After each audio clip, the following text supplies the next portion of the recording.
How good and pleasant is it when God's people live together in unity? That was the scripture 17-year-old Martha Odom shared on social media just days ago, shortly before she lost her life in yesterday's shooting at the Mall of Louisiana. Let me repeat that one more time. How good and pleasant it is when God's people live together in unity. Martha's powerful words should do just that, unite this community. Yesterday, we saw the worst and the best of Baton Rouge.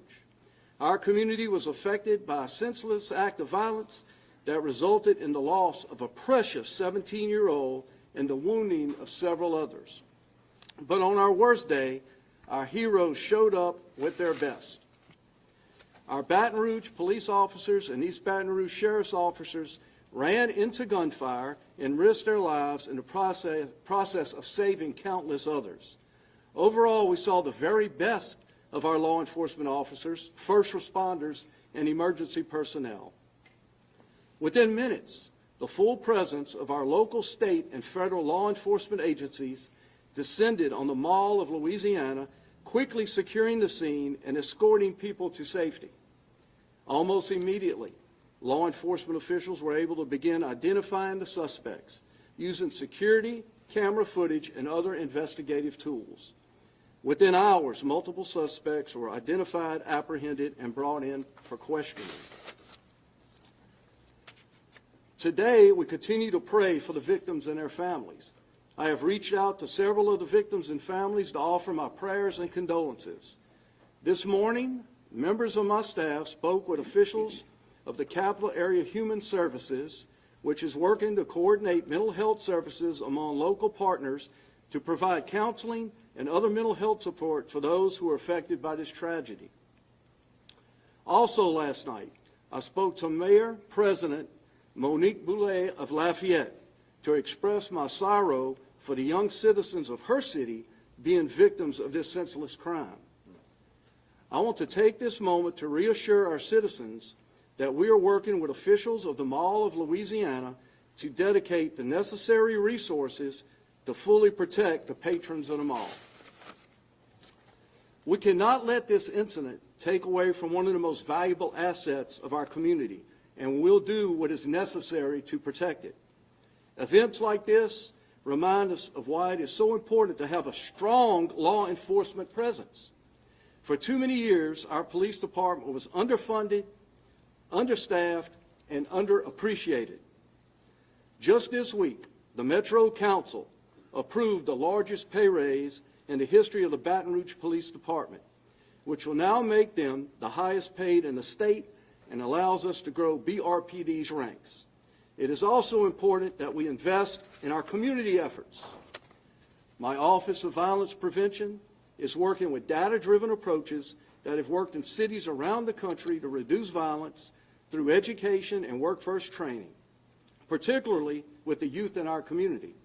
Over time, these programs will lead to good results. But today, we are drawing a line in the sand. If you're engaged in nefarious activities, gang activities of any kind in Baton Rouge, we will find you, we will arrest you, and we will lock you up. You will no longer be allowed to terrorize the law-abiding citizens of this city and this parish, or anyone else in this jurisdiction. I have reached out to our state and federal partners who have made direct contact with senior leadership at the FBI and the Department of Justice. We're asking for any and all help we can get to help us protect the citizens of Baton Rouge, eradicate gangs, and any other nefarious people we have in this city. I want to ask the citizens one more thing before I turn it over. Do not stereotype or pigeonhole or profile all our young people. I spent my entire life ministering to young people as a coach and a teacher. 99% of our young people in Baton Rouge, whether they're black, white, red, blue, Baptist, Catholic, are law-abiding citizens, and they're just out there trying to make it and doing the right thing. So please, we don't need that judgment. We just need your prayers. And I want to end with this. It doesn't seem like it, by how things are written or things are said or what was done. Our officers, the sheriff, BRPD, all our partners, our violent crime, our homicide rate is nearing 20% down in East Baton Rouge Parish in the last 16 months. It just don't feel that way. But just one murder is one too many. Thank you, and God bless.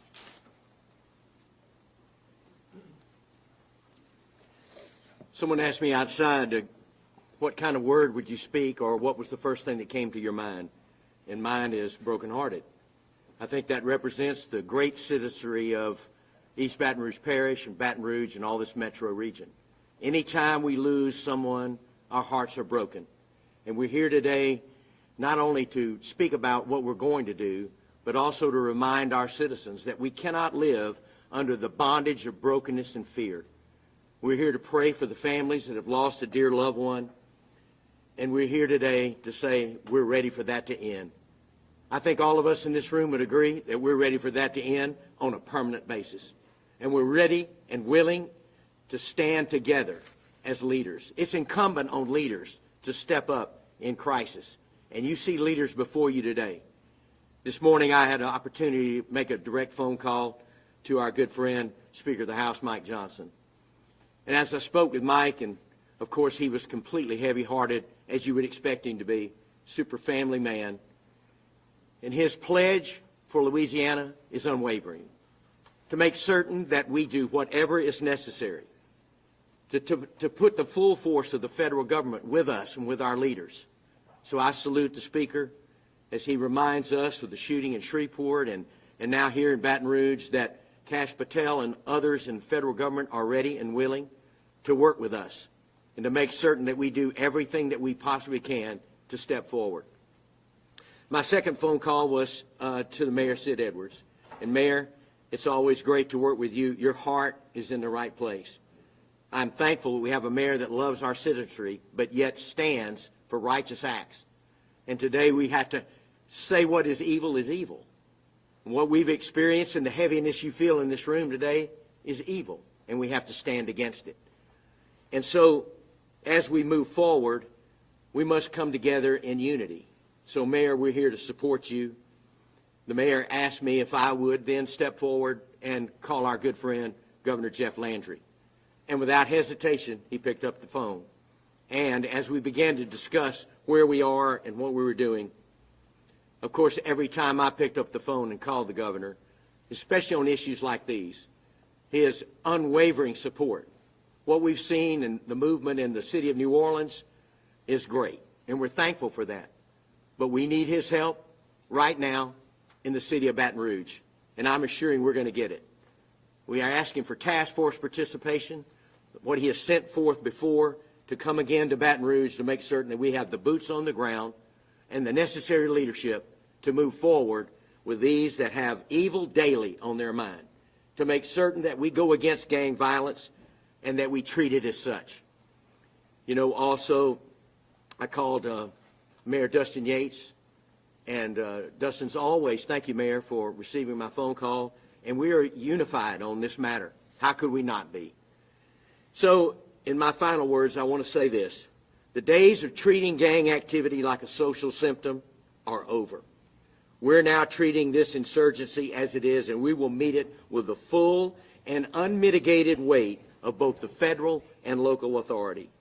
And right now, I hope some of the thugs on our street are watching this press conference.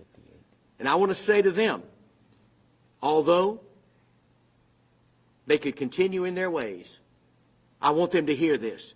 You have no idea of the unity in this room and in this city. And right now, you have no idea of what's coming your way. Thank you for having me today. Thank you. Thank you, sir. Thank you all for being here. I want to especially thank our leadership, Metro Council, see y'all in the room, and many of who came out to the scene yesterday. Of course, our mayor and governor. Thank you all very much for your support. What we saw unfold yesterday was an extremely tragic and senseless act of violence. Our thoughts and prayers go out to the victims, their families, and our community as they are recovering. But what we also saw was how well equipped your Baton Rouge Police Department and all of our partners are to handle incidents on this type of scale. The collaboration was seamless and well executed. I have to thank those partners. From our Baton Rouge Police Department, the homicide detectives, major assaults, special investigations, CJIC, SWAT, the East Baton Rouge Sheriff's Office, VCU detectives and SWAT, the Louisiana State Police, the St. George Police Department, FBI, ATF, HSI, District Attorney Moore and his investigators, the medical response from the St. George Fire Department, Baton Rouge Fire Department, and East Baton Rouge EMS and Arlay the Lake Hospital, and of course our partners at Crime Stoppers. At 1:22 yesterday afternoon, shots rang out from the food court area of the mall. A BRPD officer assigned to the mall and an East Baton Rouge Sheriff deputy were in the area and ran towards the sound of that gunfire without hesitation. They were able to quickly secure the scene, begin rendering aid and calling for assistance. The quick actions of our law enforcement and medical professionals surely helped secure the scene and save lives. Tragically, Martha Elizabeth Odom, 17-year-old female from Lafayette, lost her life in that shooting. Donnie Guillory, a 43-year-old male, is still in the hospital undergoing surgery and is in critical condition. Right now, I'm ready to announce the arrest of Markel Lee. Picture behind me. Markel is being arrested for first-degree murder, 5 counts of attempted first-degree murder, and illegal use of the weapon. Our detectives worked throughout the night drafting an arrest warrant for Lee's arrest and executing a search warrant at his known residence. Lee turned himself in to BRPD earlier today. We are now asking for the public's continued help in locating another suspect. See if I can get that up.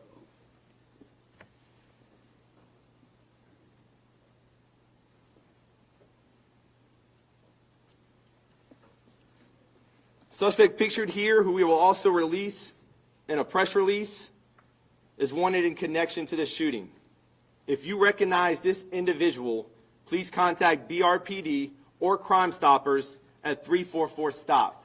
You can remain anonymous.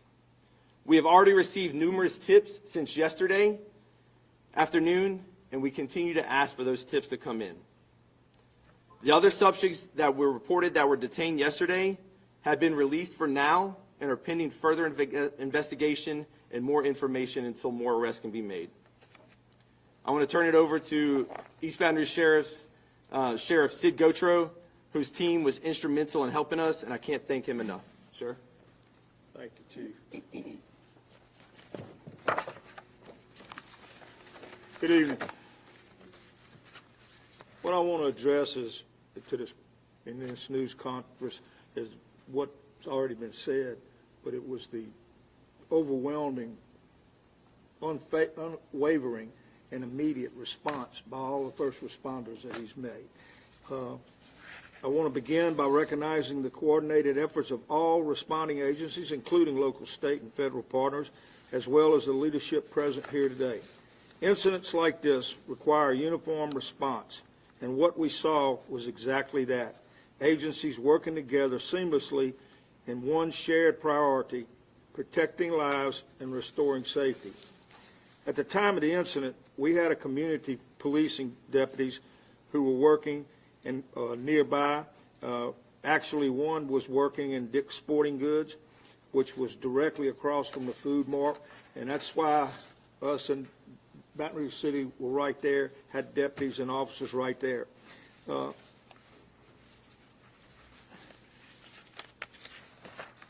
Without hesitation, these officers responding, deputies responding, they immediately moved towards the scene and were among the first to arrive.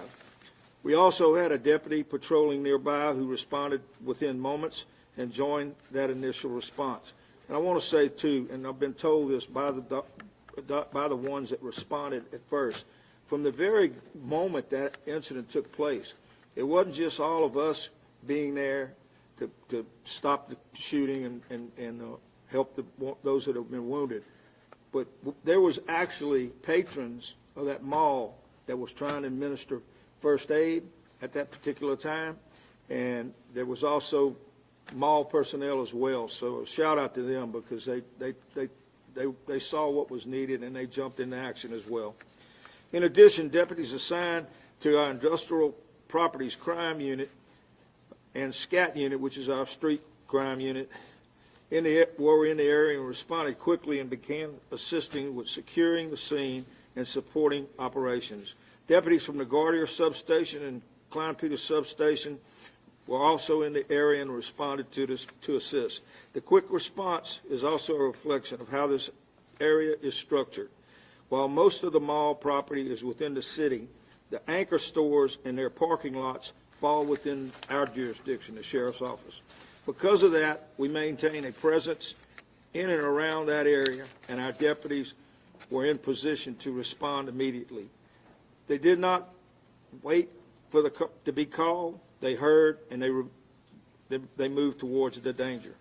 Within seconds, our personnel were on the ground, entering the area, rendering aid to the victims and assisting with evacuations. They didn't wait for direction. They saw and heard a threat, and they acted. That's what first responders do, and that's exactly what this community saw yesterday. Our deputies arrived. They encountered civilians and male employees, which I already said, who already rendering aid and assistance. We are grateful, once again, I'll reiterate it, we were grateful for the courage and willingness to step up to help in a critical moment. As additional units arrived, East Baton Rouge Sheriff's Office deputies helped establish a perimeter and began coordinating efforts to secure the scene and protect the public. Our response included a wide range of divisions working together in real time. That included SWAT, air support, including our helicopter, and I will say that between us and the state police, we had constant aircraft up in the air to help secure the area and see what was going on in and around the mall. We also had our drones. We had several drones in the area at that time as well. SCAT, gang intelligence and enforcement, homicide, crime scene, uniform patrol, community policing, and multiple detective divisions, including property crimes, financial crimes, and others. While much of what the public sees is that immediate response, I also want to emphasize the work that has taken place behind the scenes.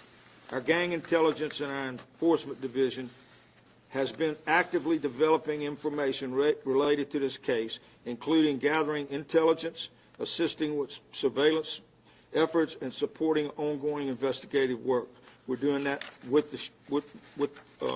BRPD.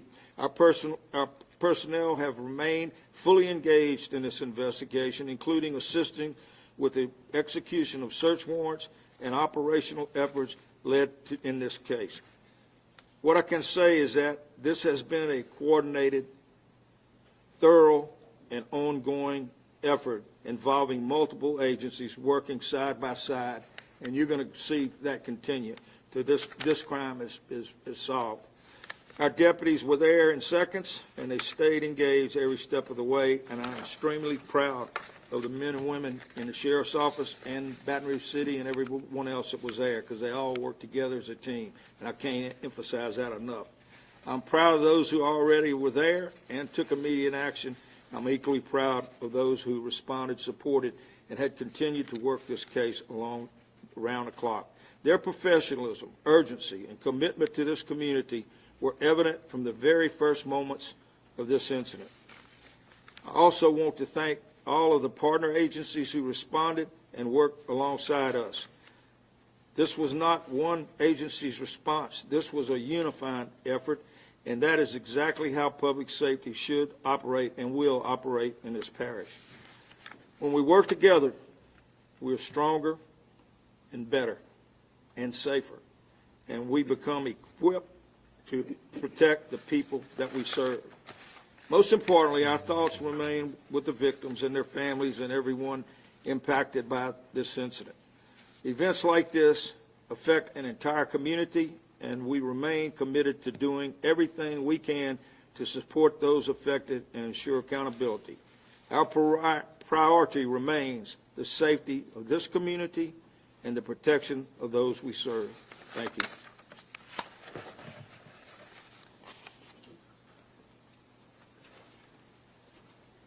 So, good evening. So no parent should have to take their child away, whether they live here or not, or live somewhere else, in a black bag. I cannot imagine this family picking up their lovely child and bringing them home with due respect, with a procession, bringing them back to Lafayette, their hometown. I just can't imagine the feeling that a parent has to go through with that. No parent should bear that. No parent in Baton Rouge should bear that from any gun violence. This one surely is close because it happened yesterday and it's close to home. It is different than others, but it is still violence, and it's one that we cannot stand for. My condolences to that family. Prayers go out to the family young man in the wheelchair who suffered some extremely serious injuries. He's recovering, having head surgery, probably will have more. Can't imagine what he is going through than the others that were affected, and those just all around that saw what happened in a mall where you're there to enjoy yourself on a spring day.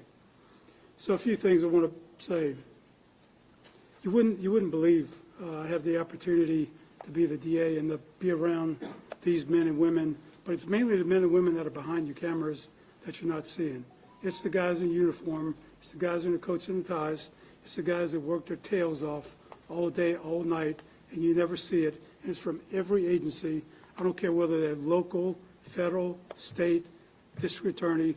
If you were here yesterday until 2 o'clock in the morning when the search warrants were going through, when you saw these men and women working their tails off to try to get to justice for these families and for the community, it makes you feel good during an extremely bad time.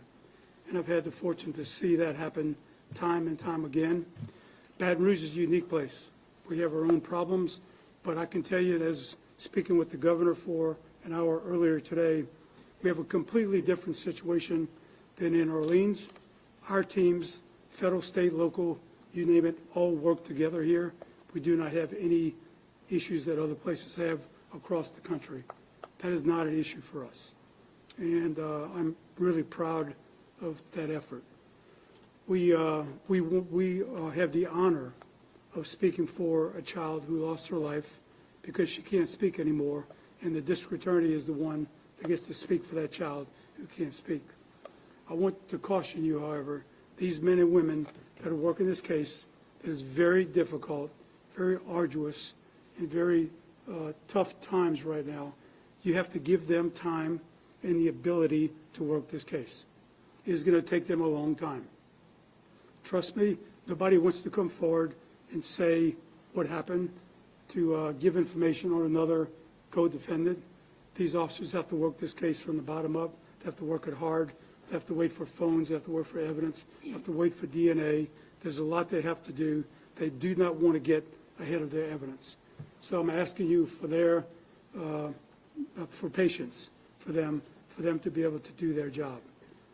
As the DA's office meeting again with the governor today, we spoke about issues in Baton Rouge, and that is juvenile issues, truancy issues, education, gang group involvement, and how can we stop that, because that is really where all of our violence stems from the home, from the family, or the lack of the home and the family, from a child not having respect, easily to take someone else's life because of no fear.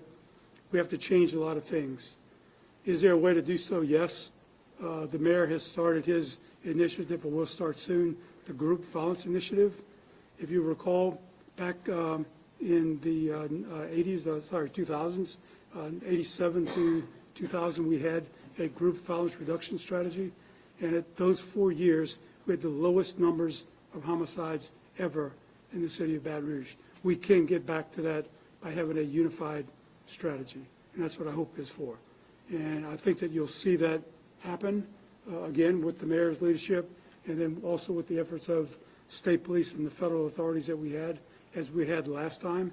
And to me, that's what our goal should be, leaving here today, is not only continue to work on this case, to find not only probable cause, but to find proof beyond a reasonable doubt to take care of this situation and make the public safe and let them know that they're safe, but also our challenge is to go on forward and to stop this from happening in the future as we have suffered enough loss. And Governor, thanks for your pledge and your promise to continue to help our office as we struggle through times with economic times, and we appreciate the effort that you're leading in the legislature in that regard, and that means a lot to us and will mean a lot to these cases in the future. Thank you very much. Well, good afternoon. I spoke today with FBI Director Kash Patel, with U.S. Attorney General Todd Blanche. I want to recognize U.S. Attorney Kirk Wall, who is here today from the Middle District, and Special Agent Charles Coger is here as well. And, of course, all of the agencies that have been working on this case.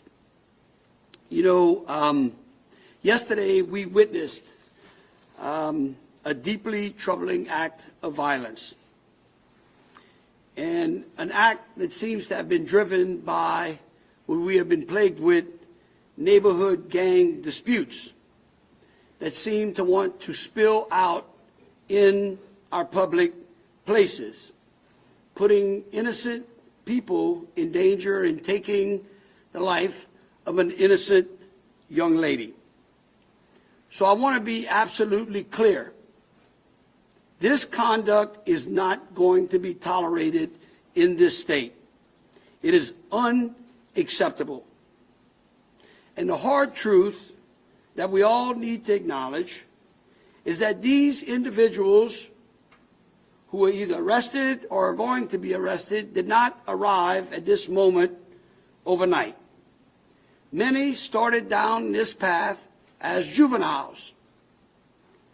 And I'm going to say what many people are afraid to say. The beginning of this failure was at home. Parents have a responsibility to raise their children, to guide their children, to intervene with their children when things go wrong. When we find ourselves arresting juveniles for violent crime, somewhere along the way, those parents' responsibilities have failed. The arrest of that young man is their parents' failure first. But that responsibility doesn't just end with their parents. Our neighborhoods, our families, and our communities must also no longer turn a blind eye to this kind of violence. If you allow the kind of criminal behavior that is going on in some of our neighborhoods to take root, your neighborhood is no longer safe, and you are contributing to that problem as well. But I want you to know, to those neighborhood gangs, the consequences of yesterday are going to start being felt immediately. The second failure, of course, is on the individual who chooses to engage in that conduct, in those acts of violence. And there is no excuse, none, to bring gang disputes and personal grievances into a common public area where innocent people, one was killed and many were injured. If you decide you want to do that and commit those acts of violence in this state, we are going to hold you accountable. We are not going to allow our streets, our schools, and our public spaces to become your battleground. Those who brought this violence into our public spaces and into the lives of our ordinary citizens, innocent people, I want you to know you are now the criminal problem we are focused on.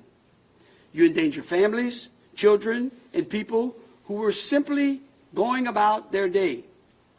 In the state of Louisiana, along with our law enforcement partners on both the federal and local level, are going to start responding swiftly and decisively. Now, I want to talk directly about our judicial system. You know, judges hold enormous power, but they are not social workers with a gavel. They are the final gatekeepers of public safety. And I'm talking about both at the state level and especially in the Middle District at the federal level as well. People say, we cannot arrest our way out of this problem, and they are right. But we can sentence our way out of this problem. So let me be clear. Judges who continuously release violent offenders back on our streets, who fail to use the full authority of their office to protect the public, are going to be held accountable. When judges refuse to enforce boundaries or consequences, they're not rehabilitating anyone. What they're doing is abandoning young people until a tragedy like this becomes inevitable. And you know what? That's not justice. That's negligence. That's masquerading around as mercy. The people of Louisiana expect judges to uphold the law, to apply serious consequences for serious crimes, and to prioritize the safety of our citizens above all else.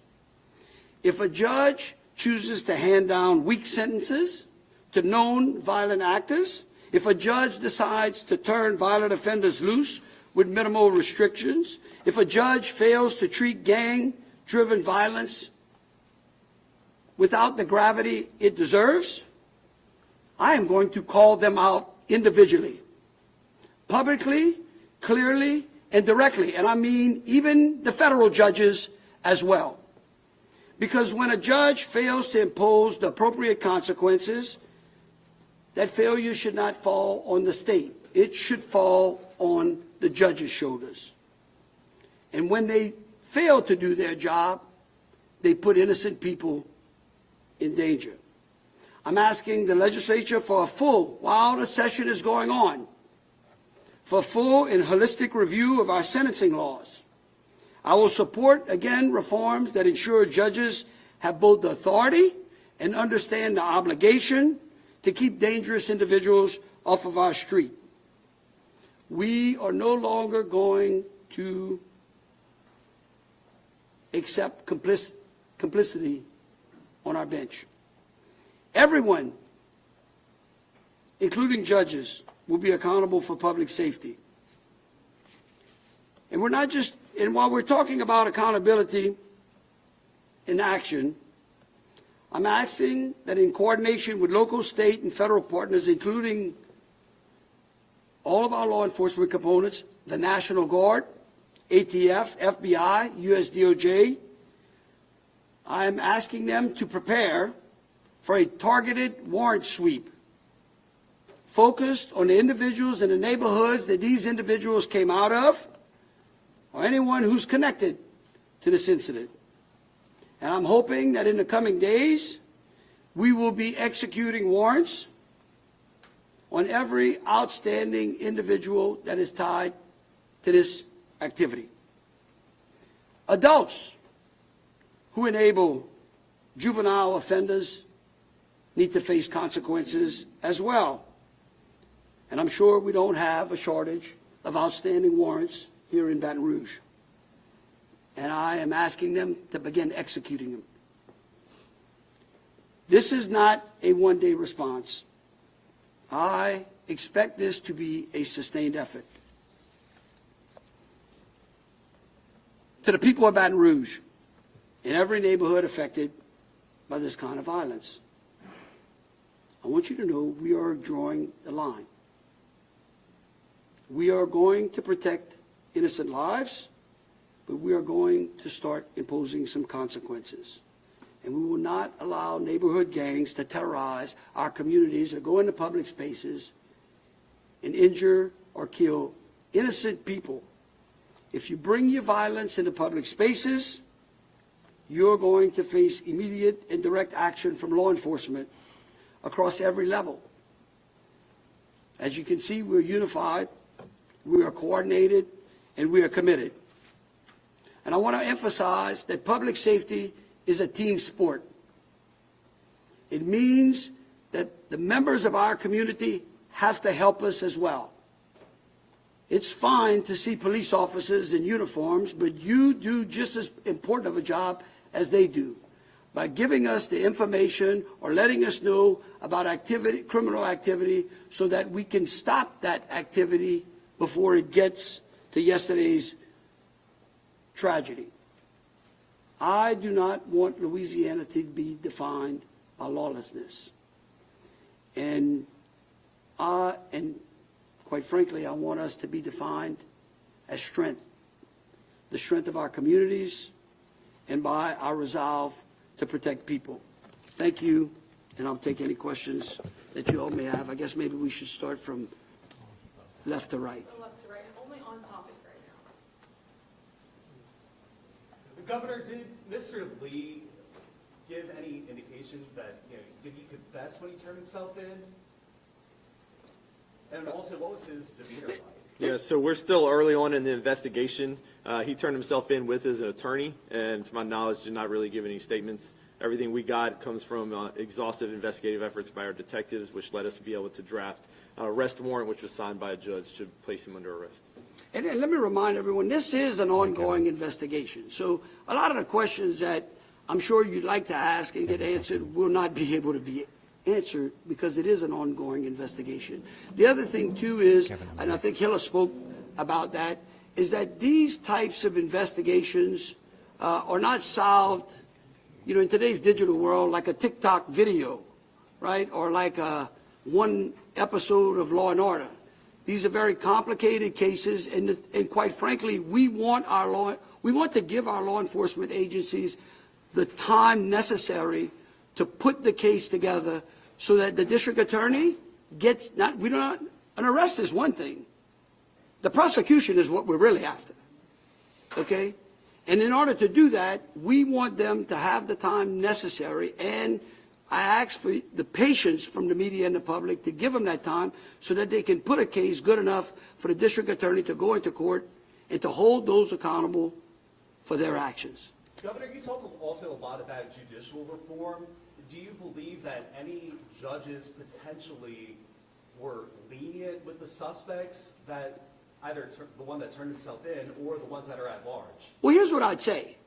Y'all do a great job of investigating all kind of information, and the courthouse is full of data, okay, on judges. In fact, we're dealing with judges in New Orleans right now that just continuously led these people back out on the street.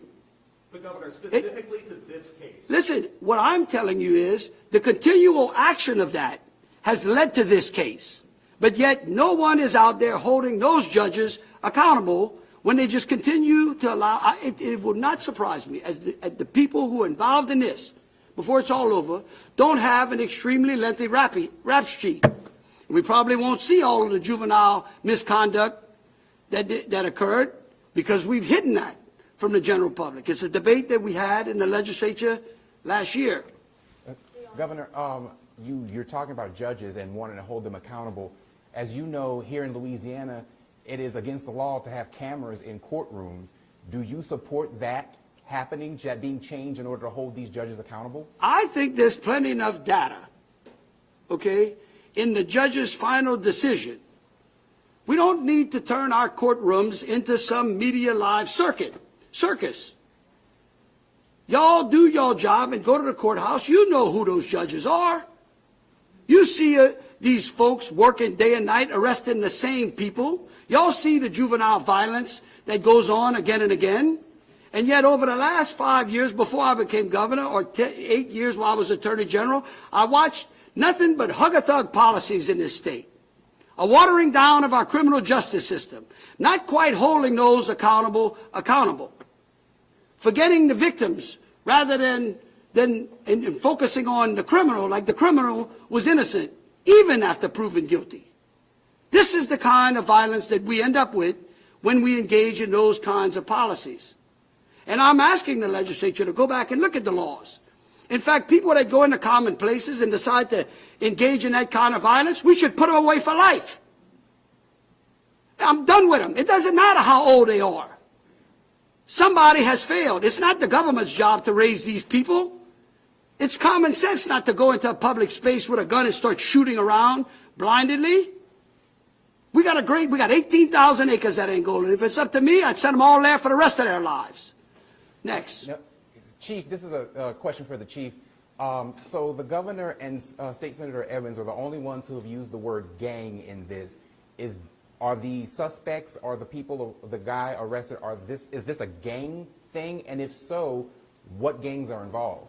So, again, y'all are asking a lot of questions that I'd love to open our playbook and open all of our technology and give it to you, but we don't want to do that right now. And what I can say is that this definitely probably has some ties to social media beefs, maybe gang-related stuff, but we're still at the beginning of this. We just arrested him today, and so we're going to keep giving over that information. But is it fair to say, because there was the mayor came out and said, do not pigeonhole or stereotype young people in our city, but the word gang is being used. Is that a fair assessment, or are you guys as officials, as leaders of the city and the state, are you guys jumping the gun on labeling people who may be or may not be connected to this?